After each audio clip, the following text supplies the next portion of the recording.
Okay, the next piece of malware that I want to cover is something referred to as a botnet. And a botnet is a malicious code or malicious piece of code that infects large numbers of computers, hosts, if you will, for the purpose of launching large-scale attacks on very specific targets. All right, so what I mean by that? Well, if you take a look here at a specific kind of a layout of how botnet works, we have an attacker's PC, we have a command and control server, and then we have a bunch of bots or zombies out there, and they're all going to be pointed and targeted at a victim PC or a server.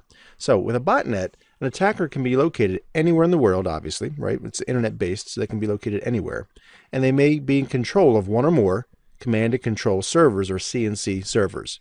And then those CNC servers can control literally thousands or potentially tens of thousands or hundreds of thousands of bots or zombies for massive DDoS, which stands for Distributed Denial of Service Attacks. So as you see here, we have an attacker's PC, and that attacker has put a specific piece of code, this botnet, either on a web page or on a specific application that people download and install. But it can actually just be from a web page. So you can visit a web page that is infected with this type of malware. It can install on your system, and then basically at that point, you're functioning as a bot or a zombie on that network. You may not know it, and you won't know it until it's too late. But what happens is, once that thing starts to spread and the attacker realizes, okay, now I have 50, 100, 10,000, 100,000 PCs under my control, then they issue a command to the command and control server or that CNC server. That command and control server then goes out and communicates with every single bot on its network and says, okay, go attack here. So you'll initiate SYN flood attacks or some type of a distributed denial of service attack against a specific application or a specific server or a specific network. And they're very, very effective when executed properly because of just the sheer volume of traffic that gets thrust at that specific server. So botnet networks are one of those things that law enforcement continually tries to take down because, again, they can target military installations, they can target law enforcement computers, they can target commercial, obviously, like the Amazons and Facebooks and Yahoos of the world, Googles of the world. They can try to disrupt commerce, e-commerce, or they could be very much a nuisance to that specific group or organization that's being targeted. Okay, next up is ransomware, and ransomware is a malicious application that either scares or scams users into taking some type of action. Typically, that's going to involve paying the creator for removal of that specific piece of ransomware.